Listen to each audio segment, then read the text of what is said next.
It is my pleasure to be with you tonight and to be sharing another portion of God's Word. I've been thinking about what I wanted to speak on tonight, and I guess one thing that has bothered me a great deal is the change in attitudes that I see our generation taking. More and more disposed to accept the reasoning and the arguments made in the popular press and the movies and schools. More and more we're aware that God is taken out of the thinking of our people, and as a result, something else has entered into the hearts and minds of this generation. Now, there are two things that you don't talk about in polite company today. You don't talk about religion or politics, because you can really get into trouble with people with either one of those things. And of course, the faith of Christ is something that we are not allowed to be quiet about. We can't just say, well, people don't want to hear about that, so I'm going to keep my hand on my mouth and I'm not going to talk about it. Because I don't want to make enemies. I don't want to have trouble with people. And in our series of studies on Wednesday nights and other studies that I've been teaching, I've been focusing a great deal on the great obligation that God places upon us to open our mouths and to say those things in public that people do not want to hear. That's evangelism. And we will find a friendly audience sometimes, and then sometimes we will not. Now, I don't like to close doors by speaking of politics because although I may think somebody's being very foolish in what they believe in this realm of politics, yet that's not a battle I want to fight. I don't want to close that door when really what I want to do is talk about the gospel of Christ. And so I generally do not mix my faith with politics in my ordinary conversations. And I bite my tongue and I don't respond when I hear somebody talking about things that I think are just foolish. Because I would rather spend my nickel on other things. Now, the irony of all that is today, our politics are becoming religious. Okay? And lo and behold, all these people who have called upon us to be tolerant and to not drag our religion into their life or impose our faith and our morals on them, they've taken advantage of all that time to promote their religion, which they claim was not a religion. But now, obviously, it is, because now they're trying to tell me how to run my life. And now they're telling me that I am immoral because I teach the gospel. And that's not good, it's evil. So they've taken advantage of the last 50 years to, in the name of politics, they have promoted what have been the religious tenets of what some have called Marxism or socialism or communism and propaganda. I grew up with. I knew that there was a lot of quote-unquote communist propaganda that was repeated all the time, and it was always twisted, and it was always distorted, and it was laughable most of the time, but a lot of people don't pay attention. Well, the problem is that political system that's becoming fashionable in our generation is based upon a belief that there is no God.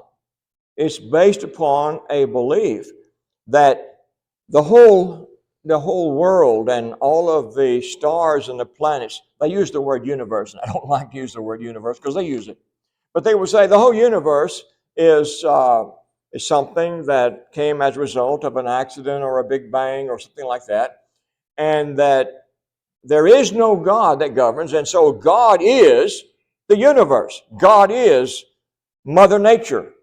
And what they have done, they've brought us full circle back to a kind of idolatry where who is God? We are God. And so our elite, our educated, our scientists are the high priest today of this new religion. And they are preaching the kind of immorality that was thought inconceivable just 50 years ago. And as they would hack away, they'd given up God, they'd given up the Bible in order to justify their immorality and their drug abuse and all kinds of other sinful behavior, because there is no God, and you don't have a right to impose your religion on me. So we've been mute, and we have not imposed our religion on them. Now, the idea that's behind this non-religion that is a religion is that Caesar is God. Okay, Caesar was, of course, the dictator king of the times of Christ.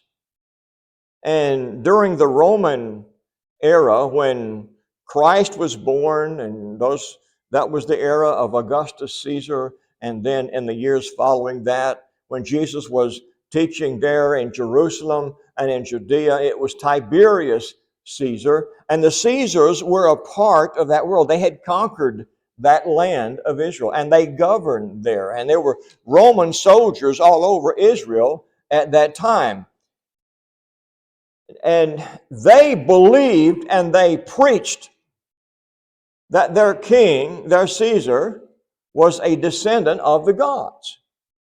But that's how they believed in the world of idolatry. The Pharaoh in the days of Moses was a god. The people who worshiped idols have always said that their kings were descendants of the gods. You had some of that even in Europe, in the belief that the leaders of various nations had some kind of special divine right based on that. It's a very old and common thing. Now, with the state as God, the state then has godlike authority to impose its religion and its standards on us. Now, I'd like us to study tonight from Revelation 13. But before I do that, let me go ahead and preface that with Romans 13 so that you don't get me wrong here, okay? In Romans 13, we read, let every person, verse 1, let every person be subject to the governing authorities, for there is no authority except from God, and those that exist have been instituted by God. Therefore, whoever resists the authorities resist what God has appointed, and those who resist will incur judgment. For rulers are not a terror to good conduct, but to bad. Would you have no fear of the one who is in authority? Then do what is good, and you will receive his approval. For he is God's servant for your good. But if you do wrong, be afraid, for he does not bear the sword in vain. For he is a servant of God, an avenger who carries out God's wrath on the wrongdoers. Therefore, be in subjection. Okay, Jesus taught that we ought to be in subjection to the civil authorities. And that case, in the days of Christ, it was Caesar and all of his hierarchy of governors under his authority. And that applies to the governor of Judea when Jesus was crucified. That was Pilate. And you remember Pilate, when Jesus would not answer him, He said, don't you realize that I have the authority to condemn you to death? And Jesus said, what? You would have no authority were it not given to you by my Father who is in heaven. Jesus recognized that even Pilate, who condemned Jesus to death, had authority from God to do that. But, of course, he had the responsibility to judge righteously, and he knew what the righteous judgment should be and refused to do so. And later the Apostle Paul refused to speak evil of the governing authorities when they were the high priests who were doing something unjust. So let's understand that what I'm saying tonight, when I get into Revelation 13, I'm not trying to suggest that God permits us to disobey the government because it is evil or because it promotes a false doctrine. The Caesars were teaching a false doctrine of idolatry, and yet Jesus and the apostles were subject to those authorities, and the same is true for us today. That doesn't change the fact of who they are and how they act and how they behave. Now, Revelation 13, I think, gives us insight into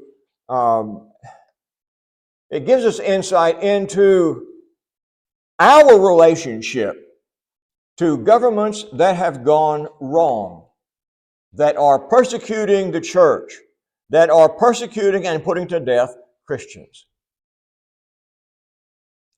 It has a historical context that goes all the way back to Daniel 7. Now let's go back and let's read Revelation 13. I saw a beast rising out of the sea with 10 horns and 7 heads, with 10 diadems on its horns and blasphemous names on its heads. Now, here is a beast, and everything about it speaks of blasphemy, okay? Not only that, and the beast that I saw was like a leopard, and its feet like a bear's, and its mouth like a lion's mouth. And to it the dragon gave his power and his throne and great authority. Now the dragon is a character introduced in Revelation 12, the previous chapter. We know from this language that the dragon is a symbol of Satan himself. Now, Satan, of course, tempted Eve in Genesis 3 in the garden. The serpent. And the word serpent and the word dragon, it's the same creature, okay? It's Satan himself. So here you have a government that has subjected itself to the voice and authority of Satan. And so he says, one of its heads seemed to have a mortal wound, but its mortal wound was healed, and the whole earth marveled as they followed the beast. And they worshipped the dragon, for he had given his authority to the beast. And they worshipped the beast, saying, who is like the beast, and who can fight against it? Without going into a great deal of argument and speculation about this, we are talking about a government. I'll show you that in just a minute. But it's a government, even though God is the one who is the author of all authority, there are governments that surrender to Satan. You remember when Satan was tempting Jesus, and he told Jesus he would give to him authority over all the nations if he would just fall down and worship Satan? Well, there are many men who have done exactly that. They have used sinful, violent, and bloody satanic means to seize authority in government and to rule in government. That's not of God. God never endorsed injustice and tyranny. God allowed this entity to have authority, but God will also judge them, and you see that in Habakkuk chapter 3. And you have there the criteria upon which God will judge those peoples and those governments. But suffice it to say that in order to get this godlike worship from the people, he had to impress them with something. And all governments do that, and we don't have to go into all the details of that. But at this point, we see there is worship involved. Reading on down a little bit more, it says, and the beast was given a mouth uttering haughty and blasphemous words, and it was allowed to exercise authority for 42 months. It opened its mouth to utter blasphemies against God, blaspheming His name and His dwelling, that is, those who dwell in heaven. Also, it was allowed to make war on the saints and to conquer them, and authority was given it over every tribe and people and language and nation. And all who dwell on earth will worship it. Everyone whose name has not been written before the foundation of the world in the book of life of the Lamb that was slain. Anyone who has an ear to hear, if anyone is to be taken captive, to captivity he goes. If anyone is to be slain with the sword must he be slain. Satan has used government powers to persecute the church since the beginning until now. Many governments today put Christians to death, put people to death who do not agree with whatever they think is important. Those who do not bow the knee in ways in which they would have to disobey their God. They will kill and they will persecute, and they are, and they do today. Now, in this context, you see that he's blaspheming God, which means what? He's insulting. He is making a war against God. And then it says he's blaspheming His name. His name is what He stands for. It's what His teachings are. The teachings of God are in the Bible. So he is attacking and insulting the message of the gospel. That's the name of God. And he's also blaspheming His dwelling. We're told that the dwelling of God is those who dwell in heaven. Now we know from Ephesians chapter 2 that God's dwelling place is the family of God. His dwelling place is the saints. We are built together as spiritual stones into a spiritual house to be a dwelling of God by the Holy Spirit. So the church is the dwelling of God. That is the collection of all the saints. These are where God lives. He lives in the hearts of Christians. So God dwells there, but where do they dwell? Those whose dwelling is in heaven. Philippians 3 and verse 20. Our citizenship is in heaven. We live on the earth, but this earth is not our home. We place our treasures in heaven. Matthew chapter 6, Jesus said, "For where your treasure is, there will your heart be also." A Christian orders his life with his investment in eternity. Our treasures, our hearts, our lives are living for heaven. And so we are heavenly dwellers. We are not earthly dwellers in that sense. The book of Revelation consistently throughout, and you have some of this also in the Gospels, makes this point. Those who are of the earth are earthly.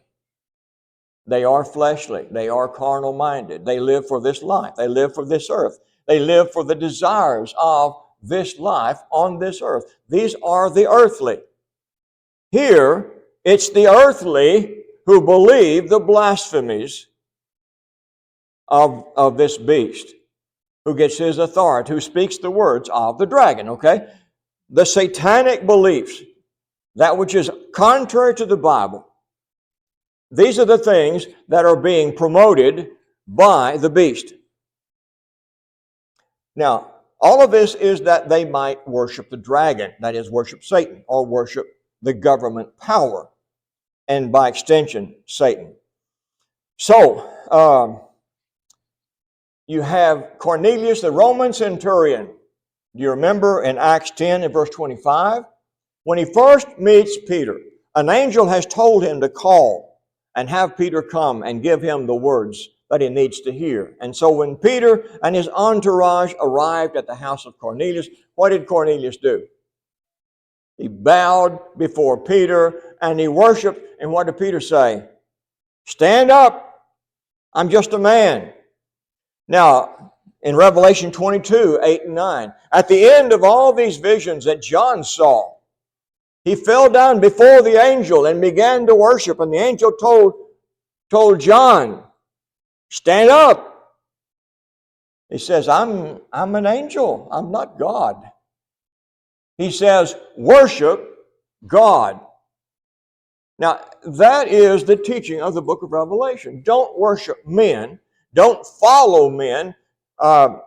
In the book of Acts, in chapters 4 and 5, the civil authorities were the priesthood in Jerusalem, and they were commanding Peter and John not to speak anymore in the name of Jesus.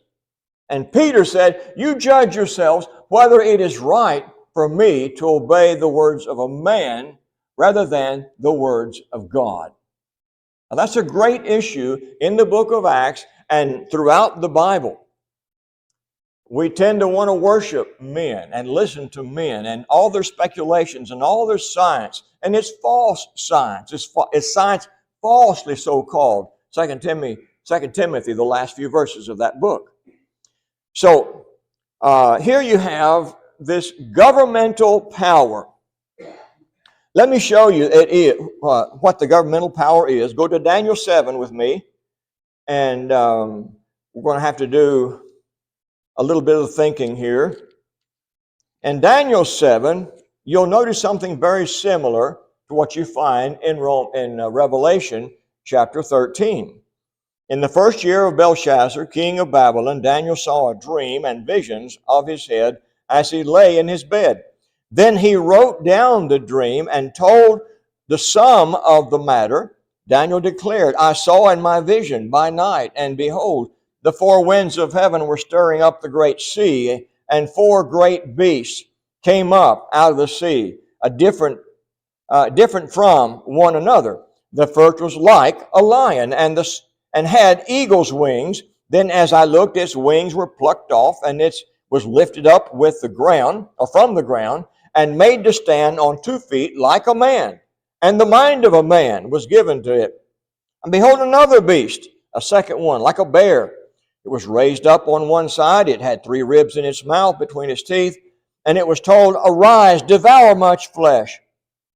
After this I looked, and behold, another, like a leopard, with 4 wings of a bird on its back.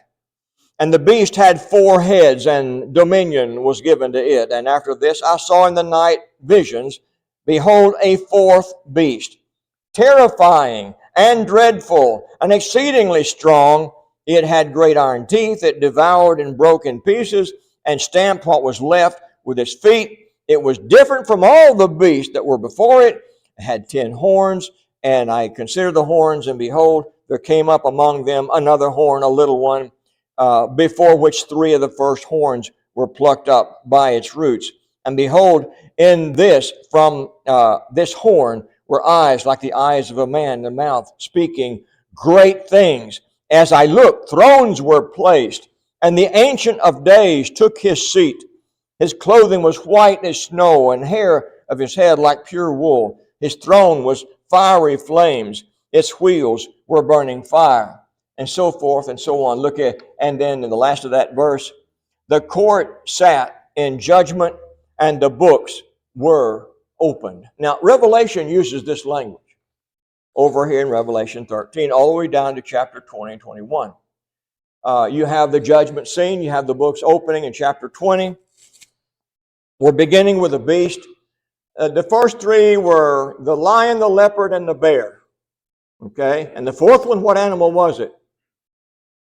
We're not told. Okay, it was ferocious, terrible. Now, this beast appears to be in Revelation 13, one beast like a lion, a leopard, and a bear.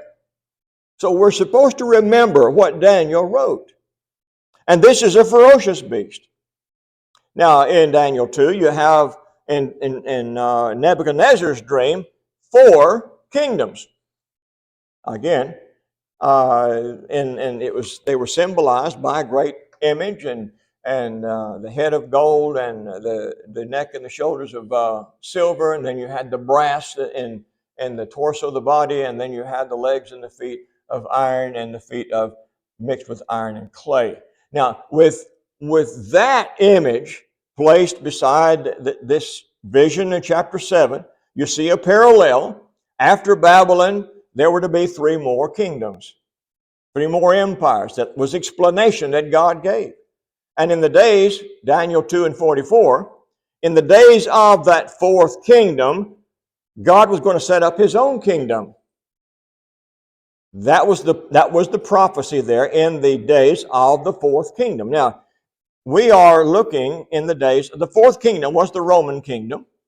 It's the days of the book of Revelation. It was a Roman kingdom. And this beast is a composite of the first 3. It's a lion, a leopard, and a bear. More ferocious than the first 3. A terrible beast. And we're told he has the same number of horns on his head, 10 diadems on his horns, and blasphemous names on his head. So the implication is that we're looking at this 4th beast here in Revelation 13. This is the beast that persecuted Christians for 300 years.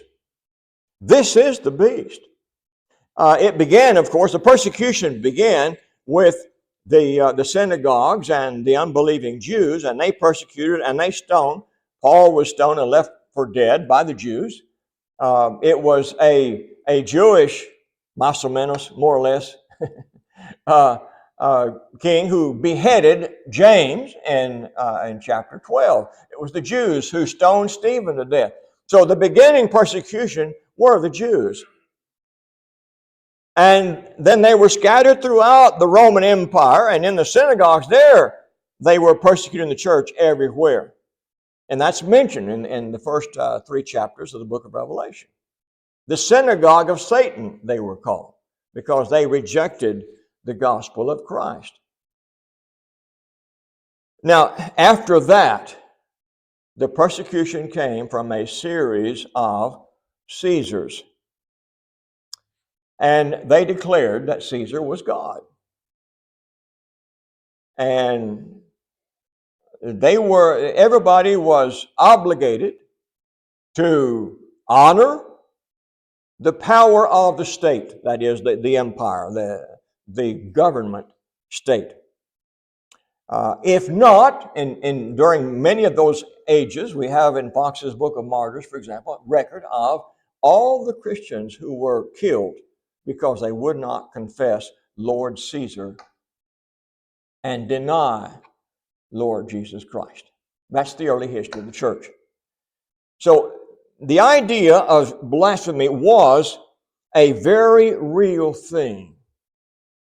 Why didn't God stop that? Well, He did eventually. But it wasn't instantaneous. As we said, it went on for 300 years. Or for 3 centuries, not 300 years, but for 3 centuries. And so, what he says here, if anyone has an ear, let him hear. That's the words of Jesus in Matthew 13. If you have ears, let him hear. Okay? If anyone is to be taken captive, to captivity he goes. If anyone is to be slain with a sword must he be slain. Matthew 10 and 28, Jesus warned the disciples that they would be taken before councils and they would be condemned and they would be killed. In Matthew 10, Jesus says, He says, and do not fear those who kill the body, but cannot kill the soul. Rather, fear him who can destroy both soul and body in hell. That's what Jesus said. Jesus prepared the disciples, not saying that they would not be killed. He didn't say that. You will be killed. But don't be afraid of it. Don't fear the persecution unto death. That becomes the practice of the early church and becomes the great power with which they overcame. Now, in verse 7, it says he made war on the saints and he conquered them. That is, to all appearances, he conquered them. But we all know that he himself was thus conquered. The power and authority that he had was over those who are the earthly. In verse 7, and verse 8, and all who dwell on earth will worship it, and everyone whose name is not written before the foundation of the world in the book of life of the Lamb that was slain. Okay, that's a lot of words. But did you catch that language? Who are these people? Okay, those who worship the evil beast as God. Okay, they are earthly. And then he says, but those whose names have been written in the book of life of the Lamb.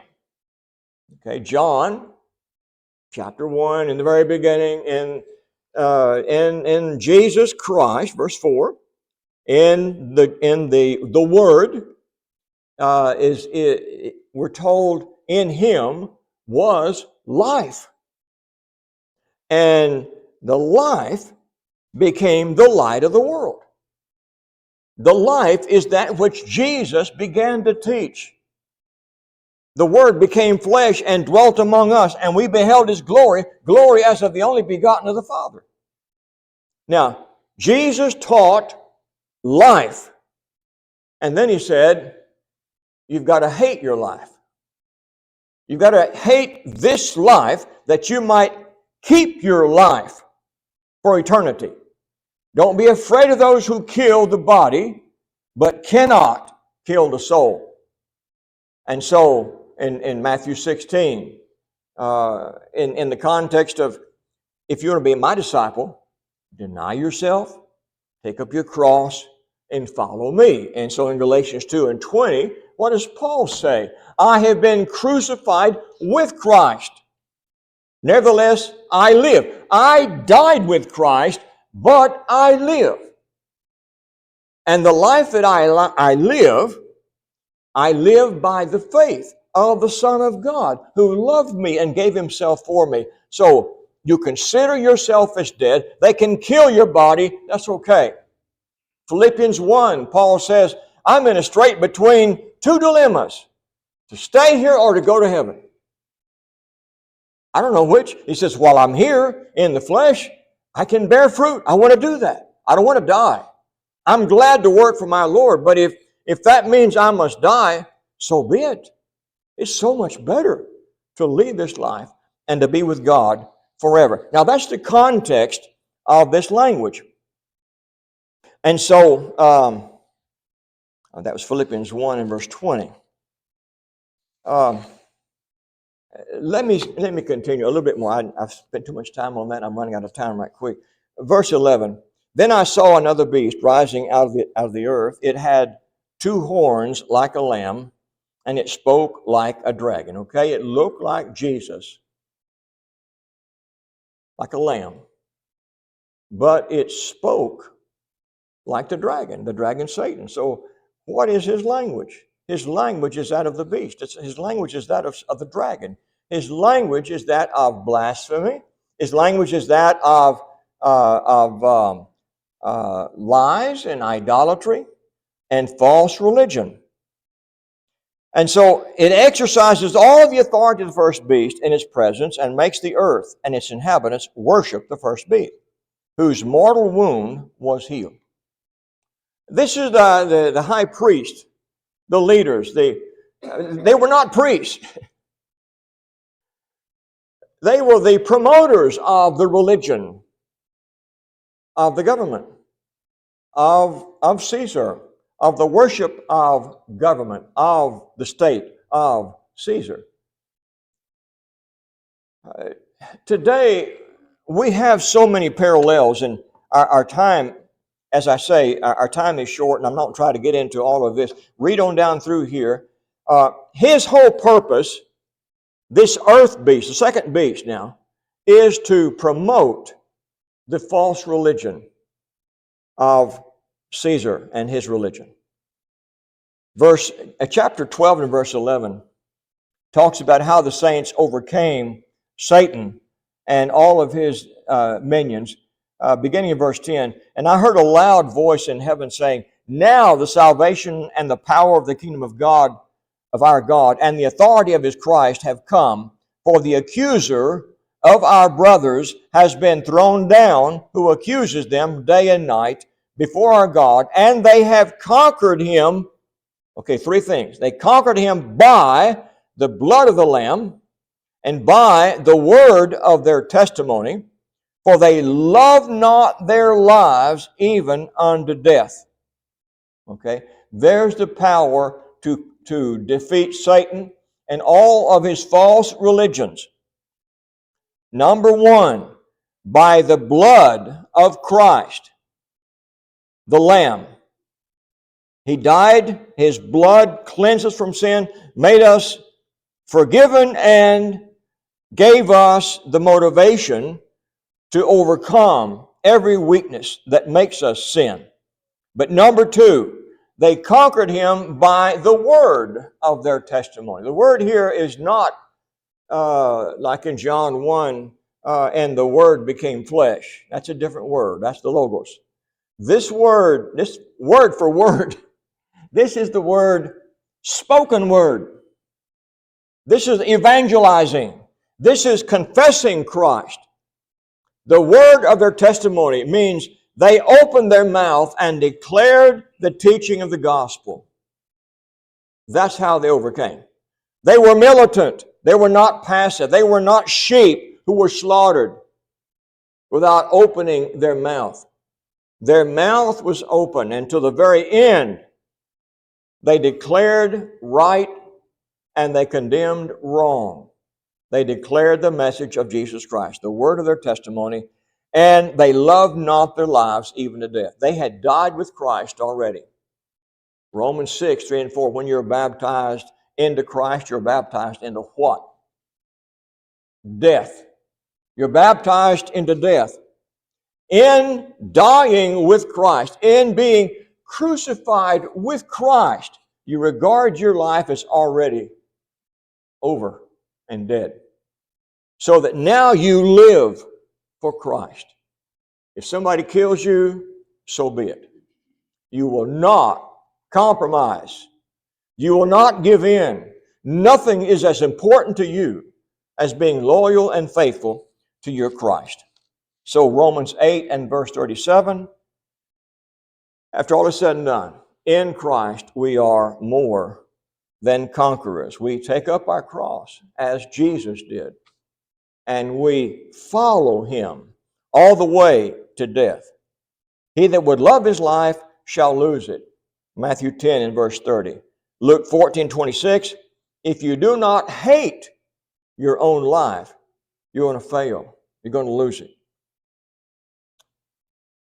And the next chapter, in chapter 14, as you have a description of these who were victorious, who have the name of Christ written on their foreheads, or the Father's name written on their foreheads. These are the redeemed of the earth.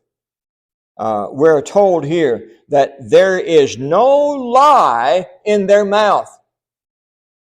That is, they will not follow the lead of the false science, the false religion, the false promoters of the human doctrine, the humanism, the carnal doctrines that men have invented. And men have invented new doctrines in every generation. They always will.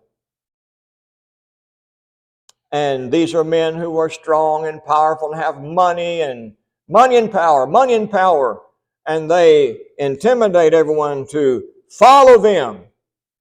But the Christian does not follow them because he follows Christ. They tell us that we must accept evolution and not creation, because science says so. And the vast consensus of the scientists is that there is no God and that we are the product of evolution and that the world is billions of years old. And you're supposed to close your eyes and confess that faith and confess that religion without question. That's the beast talking. And that's the earth beast. Promote his scientists, his elite are the ones who demand that. It's in all of the media today. They say there are no absolutes, because if there's an absolute, it's because God created the heavens and the earth. There are no right and wrong absolutes to condemn fornication or adultery or divorce or all of the other myriad evils that men engage in. There is no God to condemn that, so therefore you do what you feel like doing. Do what fulfills you. That's the false religion of our time. God's laws of morality, they tell us, are evil. And they are a curse. And they are lying to us about that because it's not true. God's laws are instruction. They are a blessing. And they are a help to us.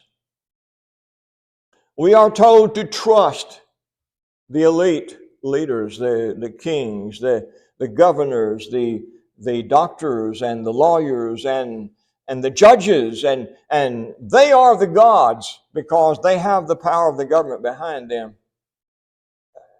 Let me give you a hint. They are not gods. Not even the medical doctors who confirm what they say, perhaps, or the other scientists. They're not gods. They're human beings. And everyone is motivated by his own self-interest. They tell us that Christianity is the source of all wars today. It's an outright lie.